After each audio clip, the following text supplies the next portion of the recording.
비는 언제나 무릎에서 먼저 내렸다. 하늘이 잿빛으로 물들기도 전 창문 틈으로 습기를 머금은 바람이 스며들기도 전에 카엘의 오른쪽 무릎 관절 마디마디가 비명을 질렀다. 그것은 전장에서 겪었던 날카로운 칼부림과는 달랐다. 뼈와 뼈 사이 그 보이지 않는 틈새에 아주 작은 모래알들이 끼어들어 서걱거리는 듯한 이물감. 혹은 오래된 성문의 경첩이 붉게 녹슬어 삐걱거리는 소리 없는 아우성. 카엘은 침상에서 몸을 일으키려다 낮은 신음을 삼켰다. 오래된 영웅의 입에서 나온 소리치고는 지나치게 초라했다. 한때 제국의 북쪽 국경을 홀로 지켜냈다는 철의 기사 카엘.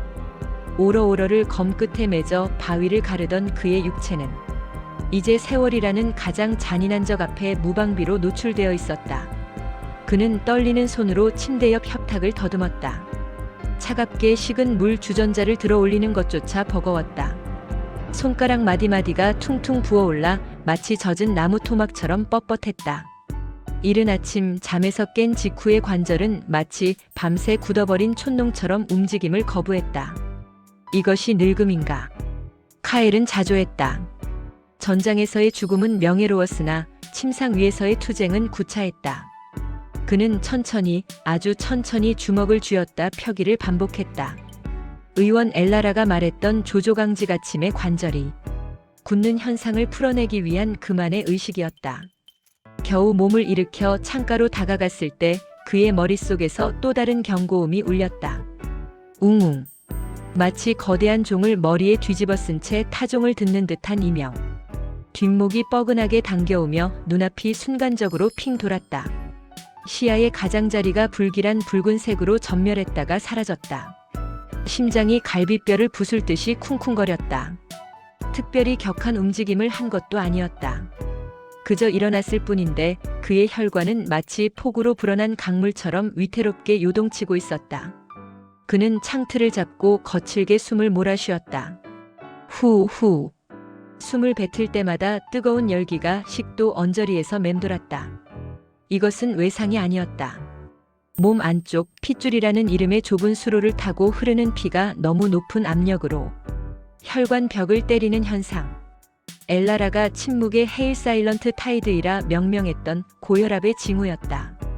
카엘은 창틀에 기댄 채 밖을 내다보았다. 예견대로 비가 쏟아지고 있었다. 차가운 빗줄기가 세상의 열기를 식히고 있었지만 카엘의 몸 안에서 끓어오르는 압력과 뼈마디의 시림은 가라앉지 않았다. 또 짠 음식을 드셨군요. 오두막의 문이 열리며 젖은 망토를 털어내는 여인이 들어왔다. 약초 냄새와 비 냄새를 동시에 풍기는 그녀, 엘라라였다. 그녀는 마법사도 아니고 성직자도 아니었으나 이 변방의 촌락에서 유일하게 생명의 이치를 다루는 치유사였다. 카엘은 식탁에 앉아 먹다 남은 절인 고기 스튜를 황급히 가리려 했다. 하지만 뻣뻣한 손놀림은 그녀의 매서운 눈초리를 피하기에 너무 늦었다. 맛이 없어서 말이오. 카엘이 변명처럼 중얼거렸다. 전장에서 썩은 고기를 씹으며 버틸 때도 소금만은 챙겼소. 소금은 힘의 근원이라 배웠거늘. 엘라라는 한숨을 쉬며 젖은 망토를 걸어두고 카엘의 맞은편에 앉았다.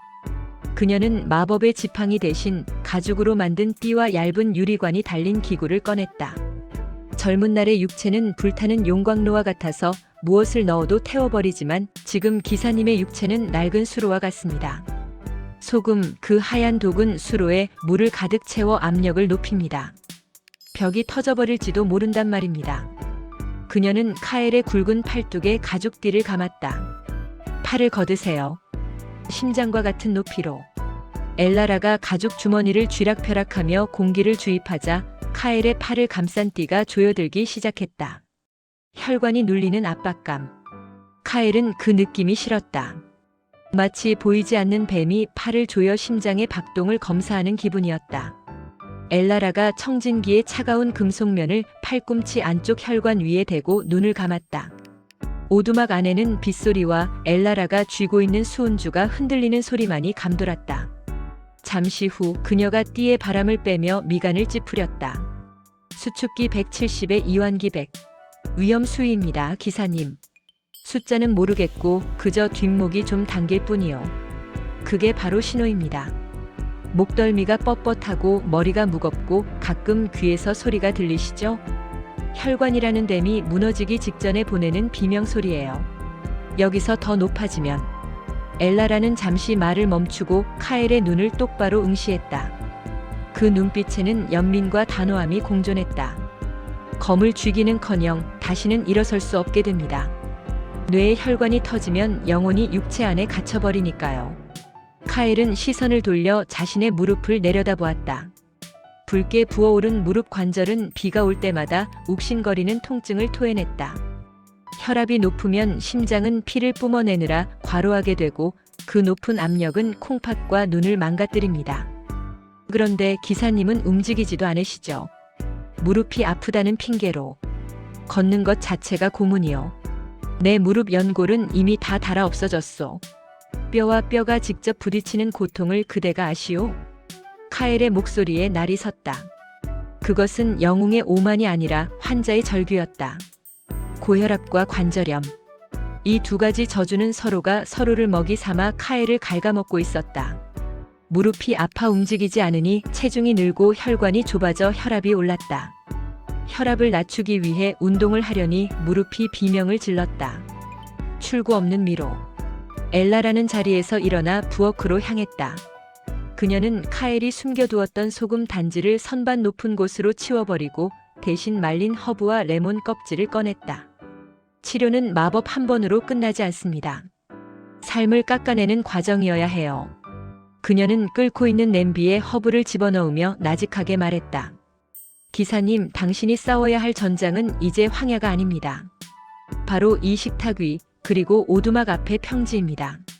비가 그치고 안개가 자욱하게 깔린 오후였다. 엘라라는 카엘을 억지로 밖으로 끌어냈다. 지팡이를 짚으세요. 체중을 분산시켜야 합니다. 카엘은 굴욕감을 느꼈다. 명검 세라핌 대신 떡갈나무 지팡이라니. 하지만 지팡이의 의지의 한 걸음을 내디뎠을 때 그는 무릎에 가해지는 통증이 한결 덜하다는 것을 인정해야 했다. 관절은 아껴야 하는 소모품이지만 동시에 움직여야 기름칠이 되는 기계이기도 합니다. 가만히 있으면 관절액이 굳어 더 뻣뻣해져요. 통증을 참을 수 있는 범위 내에서 아주 천천히 걸어야 합니다. 엘라라는 카엘의 보폭을 좁게 조정해 주었다. 평지에서 시작하세요. 오르막은 심장과 무릎 모두에게 적입니다. 그리고 숨을 참지 마세요. 힘을 쓸 때 숨을 멈추면 혈압이 치솟습니다. 검을 휘두를 때 기압을 넣듯 숨을 길게 내뱉으며 걸으세요. 후. 카엘은 젖은 흙 위를 걸었다. 차가운 공기가 폐부 깊숙이 들어왔다. 관절염에는 체중 관리가 곧 갑옷을 벗는 일입니다.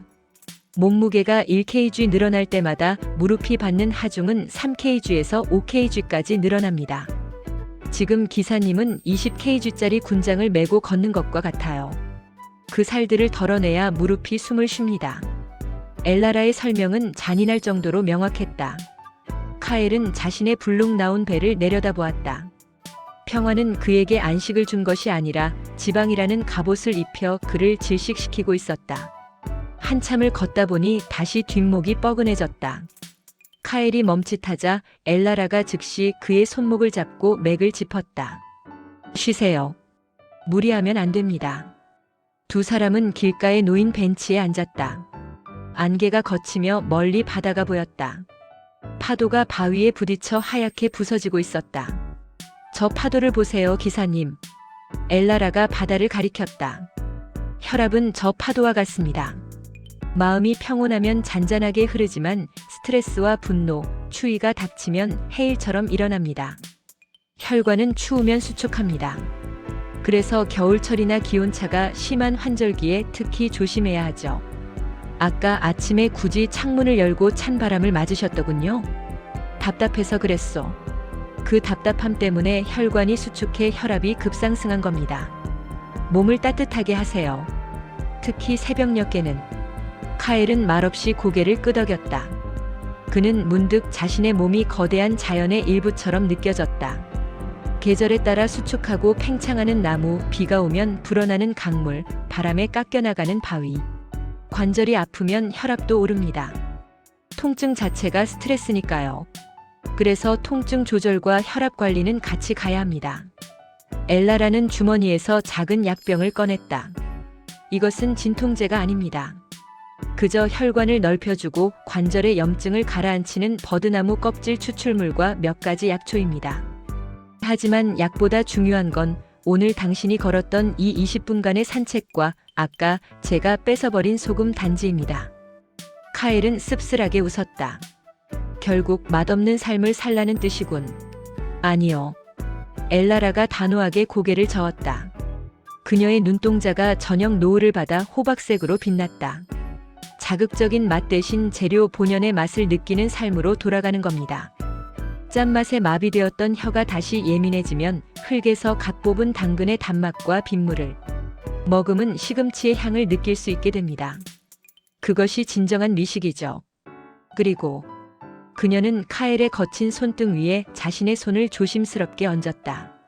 건강하게 오래 사는 것이야말로 당신이 지켜낸 이 평화를 누릴 수 있는 유일한 복수입니다. 세월에 대한 복수. 그날 밤 카엘은 엘라라가 두고 간 식단을 펼쳐보았다. 아침 귀리죽과 견과류 혈관 탄력 유지. 점심 등 푸른 생선 구이 오메가-3 염증 완화. 저녁 두부와 해조류, 싱거운 채소국. 그리고 하단에 붉은 잉크로 적힌 메모. 국물은 마시지 말 것. 국물 속에 녹아있는 소금은 바닷물과 같습니다. 건더기만 드세요. 카엘은 피식 웃음을 터뜨렸다. 전설의 드래곤 슬레이어에게 떨어진 지령치고는 너무나 소소했다. 하지만 그는 알고 있었다. 이 소소한 싸움이 드래곤의 화염보다 더 끈질기고 치명적이라는 것을. 그는 목욕물을 데웠다. 엘라라의 조언대로였다. 관절은 열을 좋아합니다. 뜨거운 물에 몸을 담그면 혈액순환이 좋아져 통증이 줄고 혈관이 이완되어 혈압이 떨어집니다. 반신욕은 당신에게 최고의 포션입니다. 따뜻한 물이 욕조를 채우자 수증기가 욕실을 가득 메웠다. 카엘은 천천히 몸을 담갔다. 뻣뻣했던 무릎이 온기를 머금자 비로소 비명을 멈추었다. 굳어있던 어깨의 근육이 노곤하게 풀렸다. 눈을 감자 물 흐르는 소리가 들렸다. 그것은 욕조의 물소리이자 자신의 몸 안을 흐르는 피의 소리였다. 조절할 수 있다. 그는 되뇌었다. 성난 파도를 잠재우듯 붉은 해일을 다스리는 선장이 되어야 했다. 녹슨 검이라도 갈고 닦으면 예리함을 되찾지는 못할지언정 적어도 부러지지는 않으리라. 카엘은 물속에서 주먹을 쥐었다 폈다. 아침보다 훨씬 부드러웠다. 내일은 비가 그칠 것이라 했다. 그렇다면 내일은 오두막 뒤편의 숲길을 조금 더 걸어보리라. 소금기 없는 빵을 씹으며 숲의 냄새를 맡으리라. 이것은 기사 카엘의 새로운 모험기였다.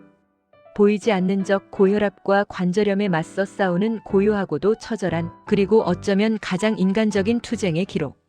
비는 언제나 무릎에서 먼저 내렸다. 하늘이 잿빛으로 물들기도 전 창문 틈으로 습기를 머금은 바람이 스며들기도 전에 카엘의 오른쪽 무릎 관절 마디마디가 비명을 질렀다. 그것은 전장에서 겪었던 날카로운 칼부림과는 달랐다. 뼈와 뼈 사이 그 보이지 않는 틈새에 아주 작은 모래알들이 끼어들어 서걱거리는 듯한 이물감. 혹은 오래된 성문의 경첩이 붉게 녹슬어 삐걱거리는 소리 없는 아우성. 카엘은 침상에서 몸을 일으키려다 낮은 신음을 삼켰다. 오래된 영웅의 입에서 나온 소리치고는 지나치게 초라했다. 한때 제국의 북쪽 국경을 홀로 지켜냈다는 철의 기사 카엘. 오러오러를 검 끝에 맺어 바위를 가르던 그의 육체는 이제 세월이라는 가장 잔인한 적 앞에 무방비로 노출되어 있었다. 그는 떨리는 손으로 침대 옆 협탁을 더듬었다. 차갑게 식은 물 주전자를 들어 올리는 것조차 버거웠다. 손가락 마디마디가 퉁퉁 부어올라 마치 젖은 나무 토막처럼 뻣뻣했다. 이른 아침 잠에서 깬 직후의 관절은 마치 밤새 굳어버린 촛농처럼 움직임을 거부했다. 이것이 늙음인가? 카엘은 자조했다. 전장에서의 죽음은 명예로웠으나 침상 위에서의 투쟁은 구차했다. 그는 천천히, 아주 천천히 주먹을 쥐었다 펴기를 반복했다. 의원 엘라라가 말했던 조조강지 갇힘의 관절이 굳는 현상을 풀어내기 위한 그만의 의식이었다. 겨우 몸을 일으켜 창가로 다가갔을 때 그의 머릿속에서 또 다른 경고음이 울렸다. 웅웅. 마치 거대한 종을 머리에 뒤집어 쓴 채 타종을 듣는 듯한 이명. 뒷목이 뻐근하게 당겨오며 눈앞이 순간적으로 핑 돌았다. 시야의 가장자리가 불길한 붉은색으로 전멸했다가 사라졌다. 심장이 갈비뼈를 부술 듯이 쿵쿵거렸다. 특별히 격한 움직임을 한 것도 아니었다. 그저 일어났을 뿐인데 그의 혈관은 마치 폭우로 불어난 강물처럼 위태롭게 요동치고 있었다. 그는 창틀을 잡고 거칠게 숨을 몰아쉬었다. 후후. 숨을 뱉을 때마다 뜨거운 열기가 식도 언저리에서 맴돌았다. 이것은 외상이 아니었다. 몸 안쪽 핏줄이라는 이름의 좁은 수로를 타고 흐르는 피가 너무 높은 압력으로 혈관 벽을 때리는 현상. 엘라라가 침묵의 헤일 사일런트 타이드이라 명명했던 고혈압의 징후였다. 카엘은 창틀에 기댄 채 밖을 내다보았다. 예견대로 비가 쏟아지고 있었다. 차가운 빗줄기가 세상의 열기를 식히고 있었지만 카엘의 몸 안에서 끓어오르는 압력과 뼈마디의 시림은 가라앉지 않았다. 또 짠 음식을 드셨군요. 오두막의 문이 열리며 젖은 망토를 털어내는 여인이 들어왔다. 약초 냄새와 비 냄새를 동시에 풍기는 그녀, 엘라라였다. 그녀는 마법사도 아니고 성직자도 아니었으나 이 변방의 촌락에서 유일하게 생명의 이치를 다루는 치유사였다. 카엘은 식탁에 앉아 먹다 남은 절인 고기 스튜를 황급히 가리려 했다. 하지만 뻣뻣한 손놀림은 그녀의 매서운 눈초리를 피하기에 너무 늦었다. 맛이 없어서 말이오. 카엘이 변명처럼 중얼거렸다. 전장에서 썩은 고기를 씹으며 버틸 때도 소금만은 챙겼소. 소금은 힘의 근원이라 배웠거늘. 엘라라는 한숨을 쉬며 젖은 망토를 걸어두고 카엘의 맞은편에 앉았다. 그녀는 마법의 지팡이 대신 가죽으로 만든 띠와 얇은 유리관이 달린 기구를 꺼냈다. 젊은 날의 육체는 불타는 용광로와 같아서 무엇을 넣어도 태워버리지만 지금 기사님의 육체는 낡은 수로와 같습니다. 소금, 그 하얀 독은 수로에 물을 가득 채워 압력을 높입니다. 벽이 터져버릴지도 모른단 말입니다. 그녀는 카엘의 굵은 팔뚝에 가죽띠를 감았다. 팔을 걷으세요. 심장과 같은 높이로. 엘라라가 가죽 주머니를 쥐락펴락하며 공기를 주입하자 카엘의 팔을 감싼 띠가 조여들기 시작했다. 혈관이 눌리는 압박감. 카엘은 그 느낌이 싫었다. 마치 보이지 않는 뱀이 팔을 조여 심장의 박동을 검사하는 기분이었다. 엘라라가 청진기의 차가운 금속면을 팔꿈치 안쪽 혈관 위에 대고 눈을 감았다. 오두막 안에는 빗소리와 엘라라가 쥐고 있는 수은주가 흔들리는 소리만이 감돌았다. 잠시 후 그녀가 띠에 바람을 빼며 미간을 찌푸렸다. 수축기 170에 이완기 100. 위험 수위입니다, 기사님. 숫자는 모르겠고 그저 뒷목이 좀 당길 뿐이요. 그게 바로 신호입니다. 목덜미가 뻣뻣하고 머리가 무겁고 가끔 귀에서 소리가 들리시죠? 혈관이라는 댐이 무너지기 직전에 보내는 비명소리예요. 여기서 더 높아지면. 엘라라는 잠시 말을 멈추고 카엘의 눈을 똑바로 응시했다. 그 눈빛에는 연민과 단호함이 공존했다. 검을 쥐기는커녕 다시는 일어설 수 없게 됩니다. 뇌의 혈관이 터지면 영혼이 육체 안에 갇혀버리니까요. 카엘은 시선을 돌려 자신의 무릎을 내려다보았다. 붉게 부어오른 무릎 관절은 비가 올 때마다 욱신거리는 통증을 토해냈다. 혈압이 높으면 심장은 피를 뿜어내느라 과로하게 되고 그 높은 압력은 콩팥과 눈을 망가뜨립니다. 그런데 기사님은 움직이지도 않으시죠. 무릎이 아프다는 핑계로. 걷는 것 자체가 고문이요. 내 무릎 연골은 이미 다 닳아 없어졌소. 뼈와 뼈가 직접 부딪히는 고통을 그대가 아시오? 카엘의 목소리에 날이 섰다. 그것은 영웅의 오만이 아니라 환자의 절규였다. 고혈압과 관절염.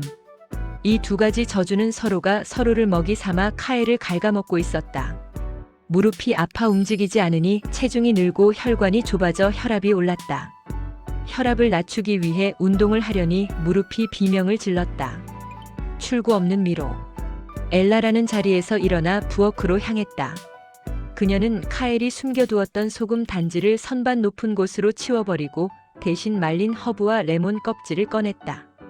치료는 마법 한 번으로 끝나지 않습니다. 삶을 깎아내는 과정이어야 해요.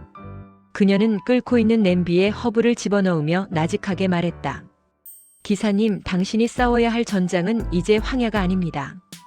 바로 이 식탁 위, 그리고 오두막 앞의 평지입니다. 비가 그치고 안개가 자욱하게 깔린 오후였다. 엘라라는 카엘을 억지로 밖으로 끌어냈다. 지팡이를 짚으세요. 체중을 분산시켜야 합니다. 카엘은 굴욕감을 느꼈다. 명검 세라핌 대신 떡갈나무 지팡이라니. 하지만 지팡이의 의지의 한 걸음을 내디뎠을 때 그는 무릎에 가해지는 통증이 한결 덜하다는 것을 인정해야 했다. 관절은 아껴야 하는 소모품이지만 동시에 움직여야 기름칠이 되는 기계이기도 합니다. 가만히 있으면 관절액이 굳어 더 뻣뻣해져요. 통증을 참을 수 있는 범위 내에서 아주 천천히 걸어야 합니다. 엘라라는 카엘의 보폭을 좁게 조정해 주었다. 평지에서 시작하세요. 오르막은 심장과 무릎 모두에게 적입니다. 그리고 숨을 참지 마세요. 힘을 쓸 때 숨을 멈추면 혈압이 치솟습니다. 검을 휘두를 때 기압을 넣듯 숨을 길게 내뱉으며 걸으세요. 후. 카엘은 젖은 흙 위를 걸었다. 차가운 공기가 폐부 깊숙이 들어왔다. 관절염에는 체중 관리가 곧 갑옷을 벗는 일입니다. 몸무게가 1kg 늘어날 때마다 무릎이 받는 하중은 3kg에서 5kg까지 늘어납니다. 지금 기사님은 20kg짜리 군장을 메고 걷는 것과 같아요. 그 살들을 덜어내야 무릎이 숨을 쉽니다. 엘라라의 설명은 잔인할 정도로 명확했다. 카엘은 자신의 불룩 나온 배를 내려다보았다. 평화는 그에게 안식을 준 것이 아니라 지방이라는 갑옷을 입혀 그를 질식시키고 있었다. 한참을 걷다 보니 다시 뒷목이 뻐근해졌다. 카엘이 멈칫하자 엘라라가 즉시 그의 손목을 잡고 맥을 짚었다. 쉬세요. 무리하면 안 됩니다. 두 사람은 길가에 놓인 벤치에 앉았다. 안개가 걷히며 멀리 바다가 보였다. 파도가 바위에 부딪혀 하얗게 부서지고 있었다. 저 파도를 보세요, 기사님. 엘라라가 바다를 가리켰다. 혈압은 저 파도와 같습니다. 마음이 평온하면 잔잔하게 흐르지만 스트레스와 분노, 추위가 닥치면 해일처럼 일어납니다. 혈관은 추우면 수축합니다. 그래서 겨울철이나 기온차가 심한 환절기에 특히 조심해야 하죠. 아까 아침에 굳이 창문을 열고 찬 바람을 맞으셨더군요. 답답해서 그랬소. 그 답답함 때문에 혈관이 수축해 혈압이 급상승한 겁니다. 몸을 따뜻하게 하세요. 특히 새벽녘에는. 카엘은 말없이 고개를 끄덕였다. 그는 문득 자신의 몸이 거대한 자연의 일부처럼 느껴졌다. 계절에 따라 수축하고 팽창하는 나무, 비가 오면 불어나는 강물, 바람에 깎여나가는 바위. 관절이 아프면 혈압도 오릅니다. 통증 자체가 스트레스니까요. 그래서 통증 조절과 혈압 관리는 같이 가야 합니다. 엘라라는 주머니에서 작은 약병을 꺼냈다. 이것은 진통제가 아닙니다. 그저 혈관을 넓혀주고 관절의 염증을 가라앉히는 버드나무 껍질 추출물과 몇 가지 약초입니다. 하지만 약보다 중요한 건 오늘 당신이 걸었던 이 20분간의 산책과 아까 제가 뺏어버린 소금 단지입니다. 카엘은 씁쓸하게 웃었다. 결국 맛없는 삶을 살라는 뜻이군. 아니요. 엘라라가 단호하게 고개를 저었다. 그녀의 눈동자가 저녁 노을을 받아 호박색으로 빛났다. 자극적인 맛 대신 재료 본연의 맛을 느끼는 삶으로 돌아가는 겁니다. 짠맛에 마비되었던 혀가 다시 예민해지면 흙에서 갓 뽑은 당근의 단맛과 빗물을 머금은 시금치의 향을 느낄 수 있게 됩니다. 그것이 진정한 미식이죠. 그리고 그녀는 카엘의 거친 손등 위에 자신의 손을 조심스럽게 얹었다. 건강하게 오래 사는 것이야말로 당신이 지켜낸 이 평화를 누릴 수 있는 유일한 복수입니다. 세월에 대한 복수. 그날 밤 카엘은 엘라라가 두고 간 식단을 펼쳐보았다. 아침 귀리죽과 견과류 혈관 탄력 유지. 점심 등 푸른 생선 구이 오메가-3 염증 완화. 저녁 두부와 해조류, 싱거운 채소국. 그리고 하단에 붉은 잉크로 적힌 메모. 국물은 마시지 말 것. 국물 속에 녹아있는 소금은 바닷물과 같습니다. 건더기만 드세요. 카엘은 피식 웃음을 터뜨렸다. 전설의 드래곤 슬레이어에게 떨어진 지령치고는 너무나 소소했다. 하지만 그는 알고 있었다. 이 소소한 싸움이 드래곤의 화염보다 더 끈질기고 치명적이라는 것을. 그는 목욕물을 데웠다. 엘라라의 조언대로였다. 관절은 열을 좋아합니다. 뜨거운 물에 몸을 담그면 혈액순환이 좋아져 통증이 줄고 혈관이 이완되어 혈압이 떨어집니다. 반신욕은 당신에게 최고의 포션입니다. 따뜻한 물이 욕조를 채우자 수증기가 욕실을 가득 메웠다. 카엘은 천천히 몸을 담갔다. 뻣뻣했던 무릎이 온기를 머금자 비로소 비명을 멈추었다. 굳어있던 어깨의 근육이 노곤하게 풀렸다. 눈을 감자 물 흐르는 소리가 들렸다. 그것은 욕조의 물소리이자 자신의 몸 안을 흐르는 피의 소리였다. 조절할 수 있다. 그는 되뇌었다. 성난 파도를 잠재우듯 붉은 해일을 다스리는 선장이 되어야 했다. 녹슨 검이라도 갈고 닦으면 예리함을 되찾지는 못할지언정 적어도 부러지지는 않으리라. 카엘은 물속에서 주먹을 쥐었다 폈다. 아침보다 훨씬 부드러웠다. 내일은 비가 그칠 것이라 했다. 그렇다면 내일은 오두막 뒤편의 숲길을 조금 더 걸어보리라. 소금기 없는 빵을 씹으며 숲의 냄새를 맡으리라. 이것은 기사 카엘의 새로운 모험기였다. 보이지 않는 적 고혈압과 관절염에 맞서 싸우는 고요하고도 처절한, 그리고 어쩌면 가장 인간적인 투쟁의 기록. 오마는 언제나 회복의 가면을 쓰고 찾아온다. 식단을 조절하고 숲을 걸은 지 보름이 지났다. 카엘은 아침에 눈을 뜰 때 느껴지던 끈적한 피로감이 사라졌음을 느꼈다. 퉁퉁 부어올라 나무 토막 같던 손가락 마디에 핏기가 돌았고 뒷목을 짓누르던 묵직한 돌덩이도 사라졌다. 10kg에 가까운 체중이 빠져나가자 무릎은 더 이상 비명을 지르지 않고 가벼운 신음 정도만 흘렸다. 그 변화가 카엘을 들뜨게 했다. 그는 착각했다. 이것이 관리된 노년이 아니라 회춘이라고. 몸이 예전 같군. 카엘은 거울 속에 자신을 보며 중얼거렸다. 턱선이 다시 드러났고 눈빛은 형형했다. 그는 창고 구석에 세워두었던 자신의 검 세라핌을 꺼내 들었다. 묵직한 강철의 냉기. 그립을 잡는 순간 전율이 팔을 타고 심장까지 치솟았다. 엘라라는 약초를 캐러 숲 깊은 곳으로 떠났고 오두막엔 그 혼자였다. 감시자는 없었다. 그는 검을 들고 뜰로 나갔다. 안개가 거친 아침 공기는 상쾌하다 못해 차가웠다. 한 번쯤은 괜찮겠지. 그는 걷는 것만으로는 채워지지 않는 갈증을 느끼고 있었다. 기사는 걷는 자가 아니라 달리는 자이며 휘두르는 자였다. 그는 뻣뻣한 몸을 푸는 준비 운동도 없이 곧바로 검을 머리 위로 치켜들었다. 흡! 그는 숨을 멈추고 복부에 힘을 주었다. 단전의 기를 모으는 익숙한 감각. 하지만 그는 몰랐다. 고혈압 환자에게 숨을 참고 VALSALVA 머누버.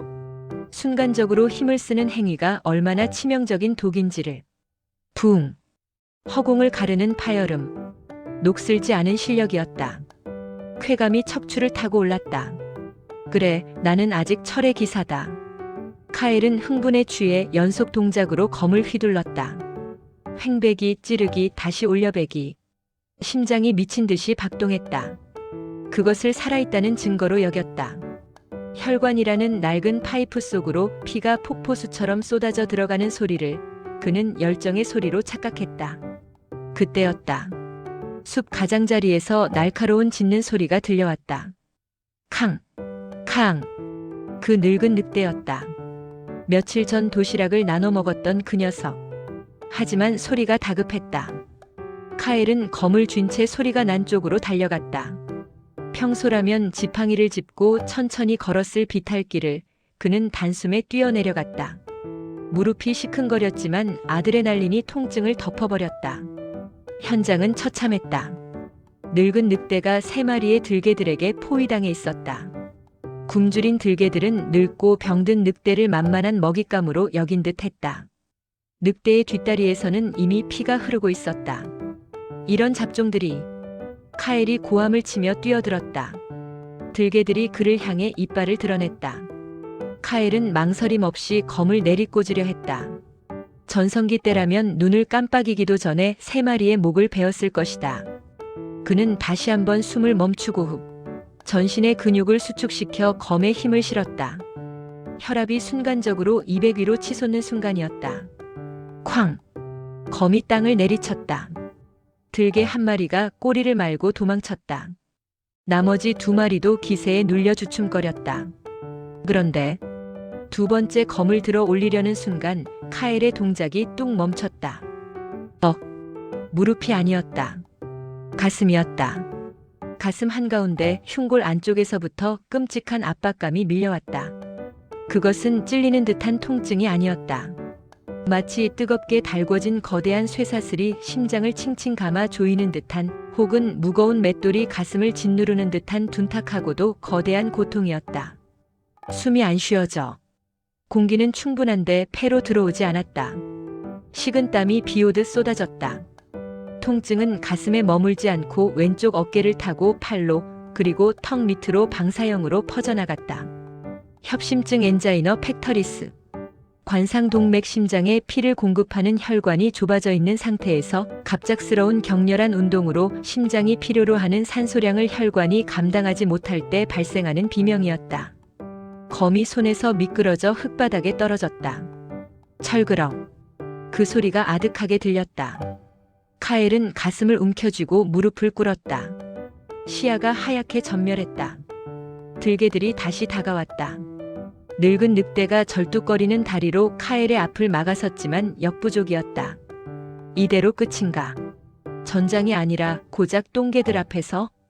의식이 흐려지는 와중에 숲속에서 푸른 섬광이 터졌다. 물러가라. 엘라라의 목소리였다. 그녀가 던진 섬광탄이 터지며 매캐한 연기가 피어올랐다.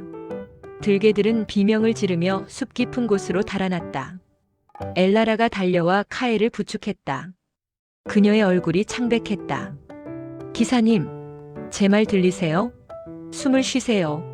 천천히 뱉으세요. 가슴이 쥐어짜는 듯이. 혀 밑에 넣으세요. 빨리. 엘라라는 품에서 작은 알약 니트로글리세린을 꺼내 카엘의 혀 밑에 밀어 넣었다. 쓴맛과 함께 찌릿한 느낌이 퍼졌다. 삼키지 말고 녹이세요. 혈관을 넓혀야 합니다.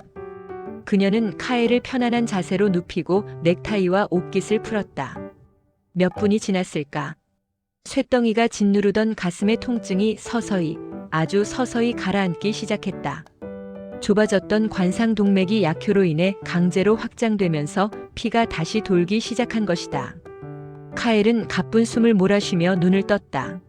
하늘이 빙글빙글 돌고 있었다. 오두막으로 돌아온 카엘은 죄인처럼 침대에 누워 있었다. 엘라라는 아무 말 없이 혈압계를 정리하고 있었다. 침묵이 더 무거웠다.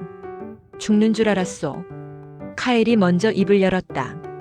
엘라라가 천천히 고개를 돌렸다. 그녀의 눈에 분노와 안도가 뒤섞인 눈물이 고여 있었다. 죽을 뻔하셨습니다.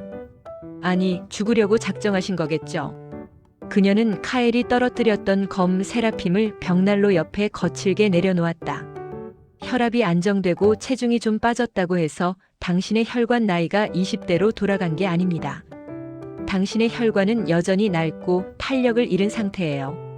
그런데 준비 운동도 없이 찬바람을 맞으며 숨을 참고 검을 휘둘러요.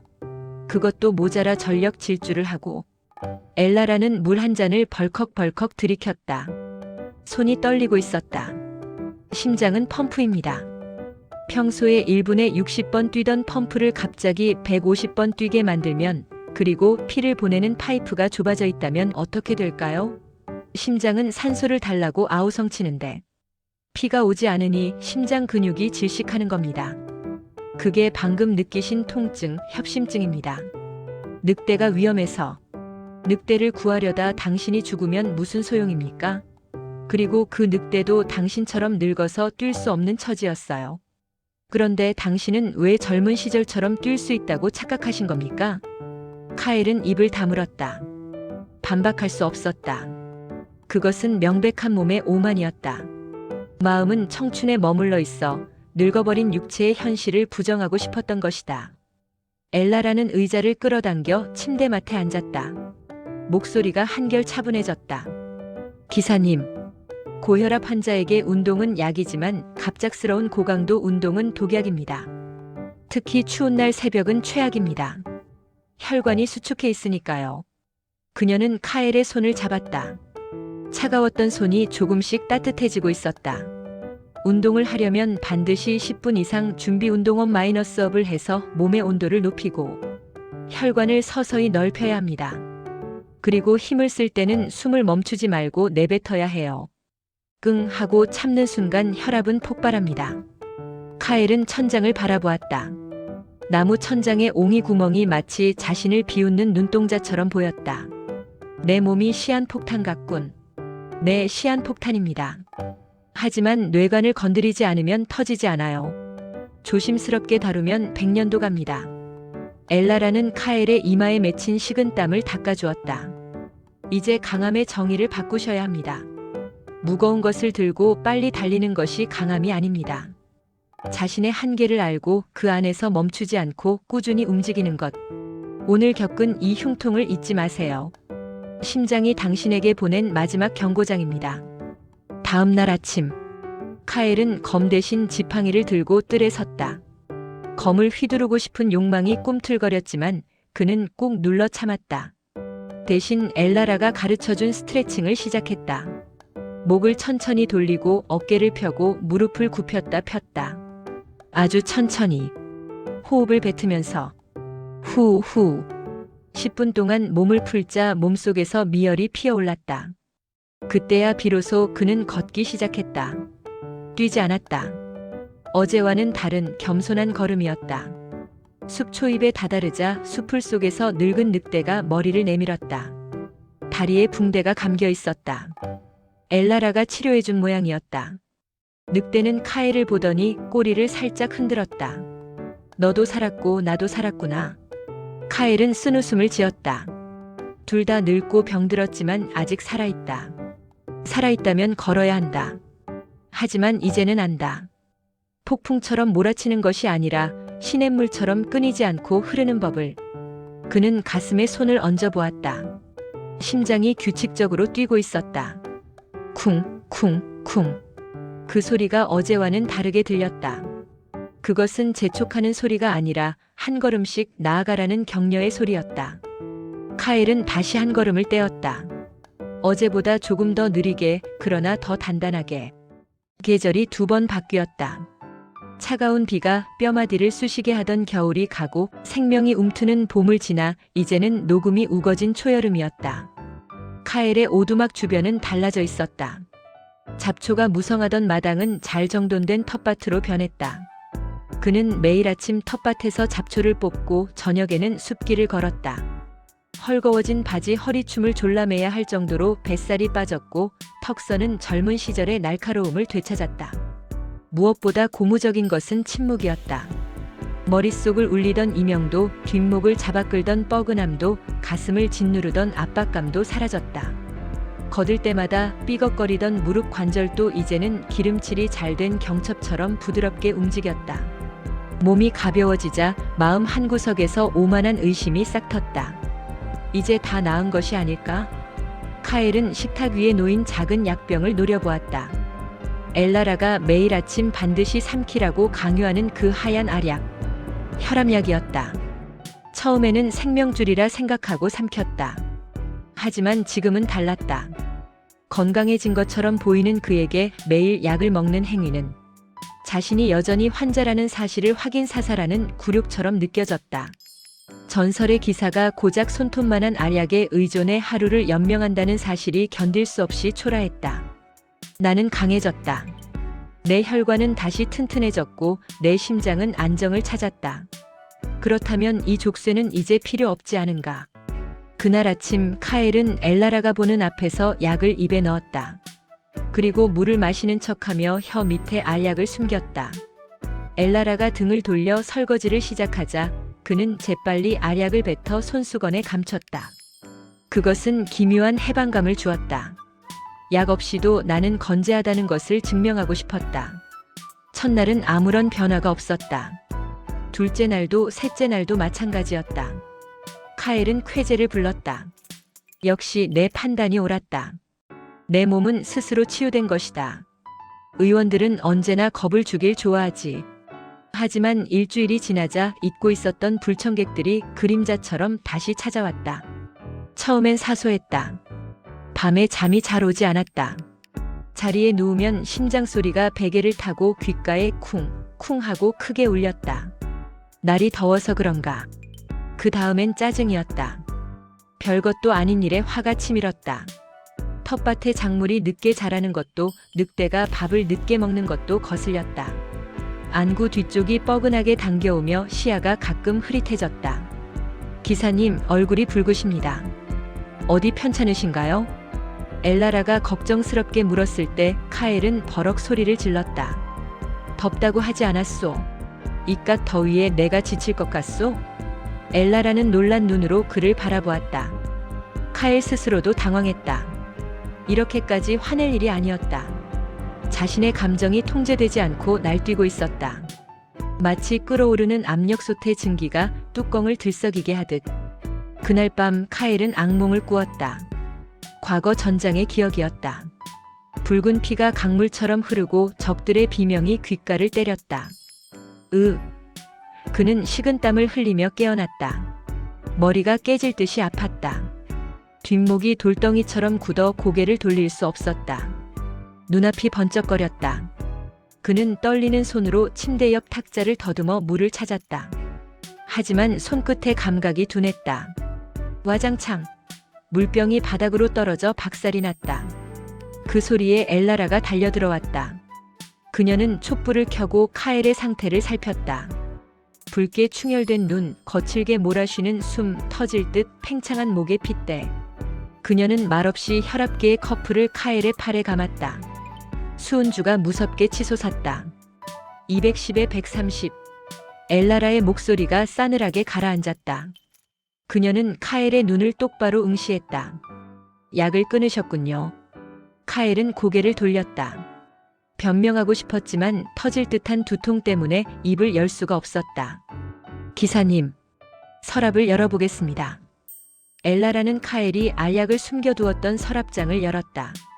구석에 뭉쳐진 손수건. 그 안에서 하얀 가루가 되어 부서진 알약들이 우수수 쏟아졌다. 엘라라는 즉시 비상용 강압제를 가져와 카엘에게 먹였다. 삼키세요.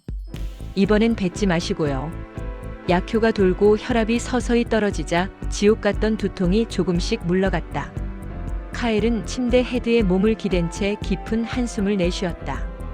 부끄러움이 통증보다 더 아프게 밀려왔다. 몸이 좋아져서 이제 필요 없다고 생각했어. 카엘이 힘겹게 입을 열었다. 매일 약을 먹는 내가 약해 빠진 늙은이 같아서 싫었어. 내가 이겨냈다는 걸 확인하고 싶었어. 엘라라는 깨진 물병 조각을 치우며 나직하게 말했다. 고혈압은 완치되는 병이 아닙니다. 관리하는 병이죠. 기사님은 지금 병을 이긴 게 아니라 약이라는 댐으로 홍수를 막고 있었던 겁니다.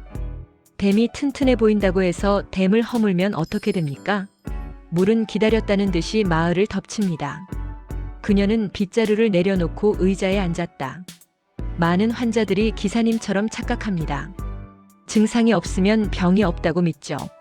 하지만 그것이 고혈압의 가장 무서운 점입니다. 침묵의 살인자. 아무런 예고 없이 혈관을 갉아먹다가 어느 날 갑자기 뇌혈관을 터뜨리거나 심장을 멈추게 합니다. 평생 이 작은 알약에 목줄이 묶여 살아야 한다는 거요? 카엘의 목소리에 절망감이 묻어났다. 관점을 바꾸세요. 엘라라가 단호하게 말했다. 이 약은 족쇄가 아닙니다. 기사님이 매일 아침 갑옷을 손질하고 검을 닦았던 것처럼 이 약은 당신의 혈관을 코팅하고 보호하는 갑옷입니다. 적이 쳐들어오지 않는다고 해서 성벽을 허무는 성주는 없습니다. 그녀는 손수건에 묻은 하얀 약 가루를 털어냈다. 약을 먹고 조절되는 수치는 가짜 건강이 아닙니다. 약의 도움을 받아서라도 정상 수치를 유지하는 것, 그 상태가 바로 진짜 건강을 지키는 유일한 길입니다. 다음 날 아침 식탁 위에는 다시 하얀 알약과 물 한 잔이 놓여 있었다. 카엘은 알약을 집어들었다. 작고 가벼웠다. 하지만 이제는 안다. 이 작은 것이 거대한 해일을 막고 있다는 것을. 그는 알약을 입에 넣고 물을 들이켰다. 꿀꺽. 목을 대가 움직였다. 그것은 패배의 삼킴이 아니었다. 새로운 전투를 위한 무장이었다. 엘라라. 네, 기사님. 오늘 날씨가 좋군. 숲을 좀 더 걸어야겠어. 좋은 생각입니다. 하지만 무리하진 마세요. 그리고 엘라라가 덧붙였다. 관절 영양제도 챙겨두었습니다. 글루코사민과 콘드로이틴이죠. 연골이 닳는 걸 막아줄 겁니다. 이것도 평생 드셔야 할 갑옷의 일부입니다. 카엘은 피식 웃음을 터뜨렸다.